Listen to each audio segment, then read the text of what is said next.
love the chase and the hunt, and I set the pace when I'm running. I always take what I want and I always give it 100. Don't need a bank, no I'm funded. Play the game like it's nothing. I'm always thankful for something. Don't take for granted, stay humble. Now wake up, it's time to look at the enemy. Hi everybody, Ricky here from Behind the Bars TV. Hope everybody is fit and well. Big massive thanks to all my subscribers. I'm well over 21,000 at the minute, and the numbers are going up really well, which I'm pleased about, so thanks for your continuing support. But in this episode, I'm talking about life without parole, and the individual I'll be talking about is David Bieber, the cop killer, well, also known as the cop killer. And David Bieber was serving life without parole originally, but I'll just tell you a little bit about life without parole. It was brought out in 1983, and it was reserved for the most seriousness of offenders, people that have been to prison for murder, been released and committed further murders, people that have committed crimes that are so heinous it only merits a life sentence, and people that have killed multiple people at once. So it was brought out in 1983, and it's been given out to some 100 individuals. But currently there's about 73 still serving this sentence. And the other people that are no longer serving the sentence have either died or they've had the sentence reduced on appeal. But Bieber was on the run from Florida for another suspected murder. And David Bieber was originally, he was a US Marine, and he went AWOL. But on the 9th of February 1995, a fellow bodybuilder, Marcus Muller, was shot and killed in Fort Myers. Police arrested Bieber thinking he had hired a hitman, but later released him due to lack of evidence. In November 1995, Bieber's former girlfriend, Michelle Marsh, was attacked by the same gunman who had attacked Muller. All 4 shots missed. Bieber fled the state, assuming the identity of Nathan Wayne Coleman by stealing the identity of a child who had died in 1975 and escaped the country in 1996. So Bieber ended up in Leeds, where he was working as a doorman, but he was originally going to be getting deported because his visa had run out, but he ended up getting it extended, and he ended up getting married to Denise Horsley in Kendal, Cumbria.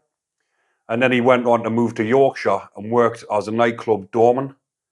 On the 26th of December 2003, on the border between Gipton and Oakwood areas of Leeds, unarmed traffic policeman Ian Broadhurst and Neil Roper saw Bieber's stolen BMW car parked at the junction of Grange Park Avenue, Dib Lane, where Bieber had just been, into the adjacent post office.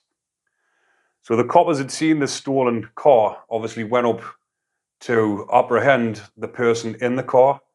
So Roper then moved to handcuff Bieber, who facing life imprisonment for various offences in the UK and possible extradition to Florida, drew a 9mm handgun and fired an initial 4 shots at the officers, who tried to flee. Roper was hit twice in the shoulder and abdomen, but managed to get away. Broadhurst was shot once in the back and immobilised. PC James Banks, who had arrived as backup, escaped injury after a bullet hit his radio. Bieber walked over to where Broadhurst was lying and fired a 5th shot into his head at point-blank range. It was the first fatal shooting of an English police officer for over 8 years. So Bieber had been apprehended, and he'd shot 2 of the police officers. So Bieber could have just escaped after shooting the 2 police officers, but he's went up to PC Ian Broadhurst, who was lying on the floor after being shot, and begging for his life, and shot him in the head at point-blank range. After the shootings, Bieber escaped down Dib Lane and stole a car at gunpoint outside a betting shop further down the road. This caused some confusion in initial news reports of the shootings, which state that the shooting itself happened outside the betting shop. The Bieber obviously went on the run after shooting these police officers, and he ended up in Dunstan, up at Gateshead. Bieber was arrested in the Royal Hotel at 2:25 in the morning. He had dyed his hair ginger. Under his bed, he had a loaded pistol, which was later determined to be the weapon used in the shooting, along with around 300 rounds of ammunition. The next day, he was charged with murder and 2 counts of attempted murder. The trial held at Newcastle Crown Court and ended on the 2nd of December 2004. Bieber denied murder, 2 counts of attempted murder, and possession of a firearm with intent to endanger life, and possession of 200 9mm pistol rounds. Bieber admitted possession of the 9mm rounds found when arrested without a firearm certificate. The prosecution presented evidence from witnesses, identification of Bieber's voice and DNA evidence. Bieber's defense was that the culprit was his friend who looked like him, also from Florida, that committed the offenses and had asked him to look after the murder weapon. Bieber said he could not name his friend for fear of reprisals. Bieber was convicted of 1 count of murder and 2 counts of attempted murder. The judge, Mr. Justice Moses, told Bieber he had shown no remorse or understanding of the brutality of his crime. And the aggravating feature in the case was that Bieber did not need to shoot Broadhurst through the head. Norton, you had already disabled him and he was defenseless.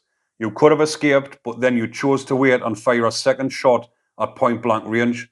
To shoot and kill an officer in such circumstances, doing no more than trying to save us all, is an attack on all of us. It must be acknowledged that he might have died as a result of your first shot, but you made certain of his death. Bieber was given 3 life sentences. The judge recommended that Bieber should never be released. Should he be released, the state of Florida, where he faces charges relating to the murder of Marcus Mueller and the attempted murder of former girlfriend Michelle Marsh in 1995, has said it would seek his extradition. Once he was sentenced, Bieber ended up in HMP Franklin, and this is where I first met David Bieber. Bieber was on G-Wing and I was on F-Wing at the time, and we used to see each other at the gym because that's where the wings used to mix. Everyone used to get the gym together. But not a lot of people really interacted with Bieber because he was... When I first seen Bieber in the gym, the only way I could describe him as he looked like an absolute lunatic. His eyes were just black like shark eyes, and there was nothing there, and he looked like an absolute psychopath, which he obviously is for the way he killed and shot the policeman. But on the 23rd of July 2008, Bieber went to the Court of Appeal to appeal against his sentence, and he actually won his appeal, and the Court of Appeal judge reduced his sentence to 37 years, so he can't be considered for parole until he served at least 37 years, by which age he'll be 75 years old. But in 2007, at the same time when I met Bieber in Franklin, he actually he was in the process of arranging an escape from Franklin prison. And what happened was he had access to a phone and he had a friend on the outside, and he was saying to his friend on the outside, I'll give you £50,000 if you help me escape from this prison.